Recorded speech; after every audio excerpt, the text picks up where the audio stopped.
And that's it, handshake, they are off. Gukesh sticking to his guns, repeating this Reti opening. And Nodirbek also usually loyal to his choices, probably didn't mind the line they played last game, so they're repeating it.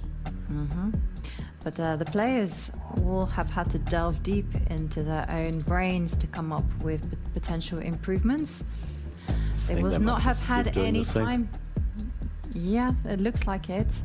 But they would have had to have some kind of consideration, like where can I improve? What move can I do to add some pressure? Because it didn't feel like Nodirbek was in any trouble whatsoever. I'm expecting exactly the same line. Pawn to b4, exchange everything, and then at some point Nodirbek will have to deviate, but I'm wrong as usual. Gukesh deviates first, plays pawn to c5. This we've seen in the past. I think the likes of Levin and Ronian have played this move. If Black had white had time here to go knight f to d2, knight to c4, and put a knight on d6, you have a powerful position.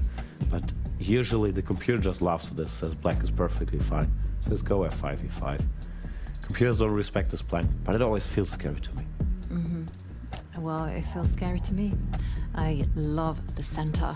And here comes Nodirbek's pawns. But knights, they're crafty pieces. Question is now, after f5, will he sacrifice with knight d6? I would guess he has to. I think he has to. There's no other retreat square. Exactly. He's pulled that trigger. And come on, Gukesh. You're gonna challenge Nodirbek. And taking a look at the heart rates, we can see Gukesh. His is pretty high, up to 117. We have seen Gukesh's heart rate around about 90, whereas Nodirbek, his has risen to over 100. The situation is getting to both these players. And Nodirbek playing very passively, developing the bishop, allowing knight c4, then not taking it, but covering the b pawn. Now white can put one of his horses into the d6 square. It should have a pleasant edge. I agree. And what's happening next? f5? Nodirbek has lost the threat here. Gukesh, with the white pieces, found an antidote position where he keeps getting good chances against the very well-prepared Uzbek. But what to do next? Knight e to d6 strikes me as logical. I'm assuming he doesn't want to do it unless being invited by pawn to f5. No, I think he's going to dive in. There he And comes. he does. Okay, knight is threatening to win the pawn on e5. You have to defend that. But how? Pawn to f6 weakens a lot of squares. So Yeah. I'm sure I like that move. But if you don't do that and you say, hey, I'm going to win the c5 pawn, you know, white's pieces get a lot of freedom, and I'm not a fan of this move. This one feels like it's very weakening. And there we can see the bar to the left of the position actually saying that white is slightly better. And well, Gukesh says, I believe in the power of knights and the extra pawn. This is a theme between these two. Upstorf usually with the bishops, Gukesh with the knights, but here it's hard not to sympathize with the knights, pawn up, and what horse is there on d6 and e5. This could end really, really badly for Abdusatorov. He's a minute behind on the clock. He's a pawn behind on the board. The knights are looking pretty. Gukesh on the verge of tournament victory here. Abdusatorov, who, as Gukesh taught us, is a tremendous defender, has his work cut out for him. Yeah, and a big threat on the board. Rook f d8. Needed to be done. You needed to cover the d7 square. Ooh. But there is knight to c6, then the queen is hanging, so we can't do it. If takes, takes. No, what's the way through, Mr. Gukesh? Show us. Maybe knight to f5. Yeah, that's a tricky move.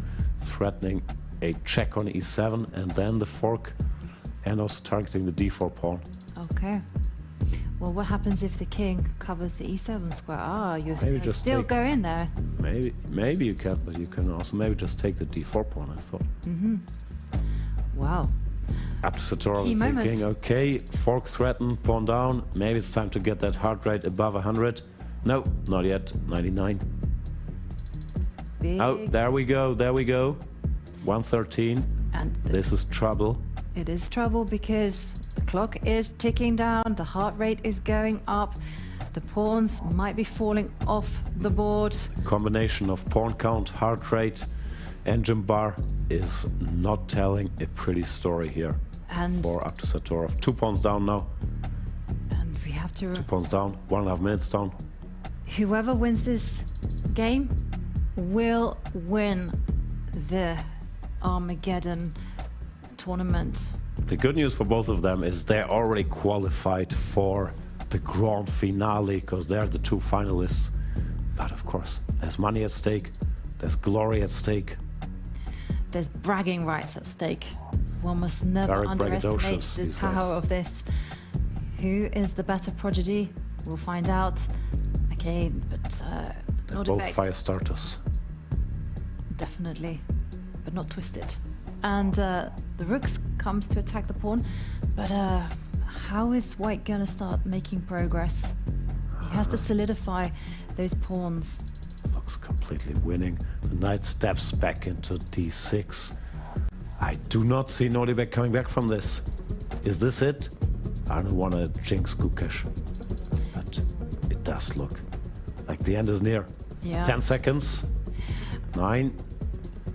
Nodirbek, do you 6. know? You don't have time. Yeah. Oy. Does Okay, know. well, one Goes pawn for falls. this, but he pays a high price. Knight to d6. It's coming in.